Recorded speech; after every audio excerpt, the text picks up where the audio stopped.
Having played the roles of plucky underdogs at the Euros, it was time to get Montenegro back to winning ways in the Nations League. We found ourselves in a Division C group with Georgia, Kazakhstan and Israel. Surely it would be between ourselves and the Israelis for that promotion spot, and that clash would be our opening fixture. Now, we've had a few high-scoring fixtures in the series so far, and yep, this was another one. We got off to a great start as Sarkic placed the ball into the corner of the net early on, but then there was an immediate equaliser from the visitors. Sarkic quite literally poked us back in front shortly afterwards, before another equaliser on the half hour. Sarkic then turned provider as Vukovic had us back in front before half time, and it was Vukovic again who put us 4-2 up early in the second half. But it was not over yet, as Abada hammered in a fierce shot to reduce our lead to a single goal. We responded quickly again as centre-back Pejovic got up for a corner, but Weissman pulled one back for the Israelis again. Those last 3 goals coming in the space of 4 second-half minutes, by the way. There was one more goal in it, and thankfully it came for us, as Vukovic tucked away a penalty to complete his hat-trick. And an epic 6-4 win, which may make you wonder how many goals we would see in our next game against Georgia. Would it get anywhere near the 10 we had in that last match? Well, the scoreline had a 1 and a 0 in it, but a win's a win, we'll take it. Especially as it meant we were in top spot going into the October window, in which we would have a tough pair of away games to Kazakhstan and Israel. Plenty of goals again in the first game as we picked up a 3-2 win in the Astana arena, but alas, our winning start would screech to a halt in Israel as 2 late goals consigned us to a 3-1 defeat. We were still top, but we had Israel and Georgia breathing down our necks, and it was Georgia away up next.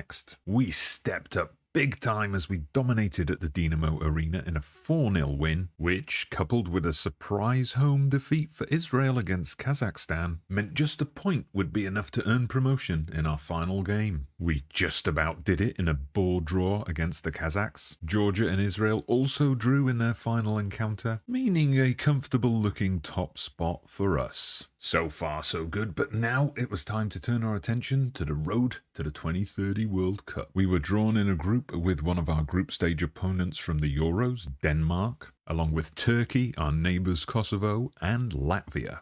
Denmark, I guess, then favourites to top the group, with Turkey also expected to do well. Could we somehow get ourselves amongst them and challenge for a spot at the finals? Let me know if you think we can do it in the comments. We got off to an easy enough start with a comfortable 2-0 win in Latvia, but would then face a huge test against Turkey a few days later. We got off to a dream start with Djuka scoring early on. A well-worked move then saw Milovic tap in to double our lead, before Stjepovic scored with similar ease in the second half. The Turks' nightmare evening was not over as Celik gave away the ball in stoppage time and Djuka smashed home the shot for an incredible 4-0 win. We were on a high then ahead of our next match, and we would need to be, because it was Denmark away. Now, I wasn't planning to show too many highlights from the early matches here, but the action in this one was way too good.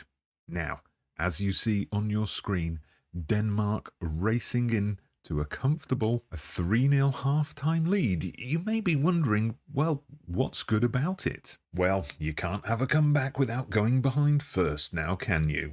Djusic pulled the first one back early in the second half, before Sarkic really gave us a chance to chase the game with 20 minutes left. And with 10 minutes to go, Haksabanovic completed an impressive second-half display, and there were no further twists to be had as we secured an impressive point on the road, leaving us second in the group with a game in hand on leaders Turkey as we entered the autumn fixtures, starting with a doubleheader against Kosovo and Latvia. We just about won a fiery encounter with our next door neighbours, as Djuka's late goal just about earned us a last gasp win. We would also score a vital late goal in the Latvia game thanks to youngster Prifty, but unfortunately this time it was only to salvage a point as we nearly suffered a nasty shock. That meant we were still second with 3 games to play, a point behind Turkey and clear of Denmark, but having played a game more. Indeed, Turkey and Denmark would be our next 2 opponents. Yikes! A tough trip to Istanbul was up first, and it was another goal fest, much like our encounter with Israel at the top of this episode,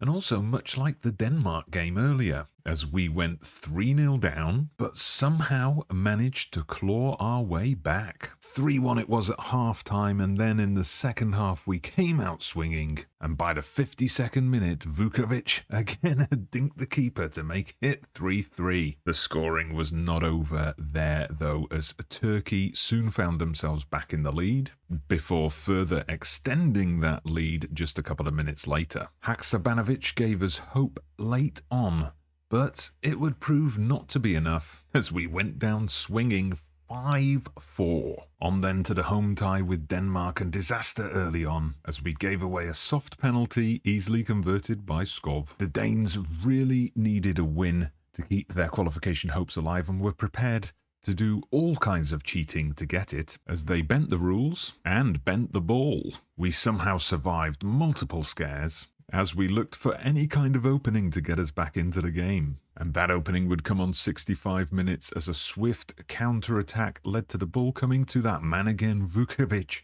who fired in a pile driver of a shot to earn us a vital point. That set of results meant Turkey had now qualified. We would need to beat Kosovo in our final match and hope Denmark failed to win one of their final games to secure second. And even then, we would need results in other groups to go our way if we were to make it to the World Cup finals as one of the best runners-up. So lots of things we had no control over, so we did the only thing we did have control over: pump ourselves up to beat Kosovo.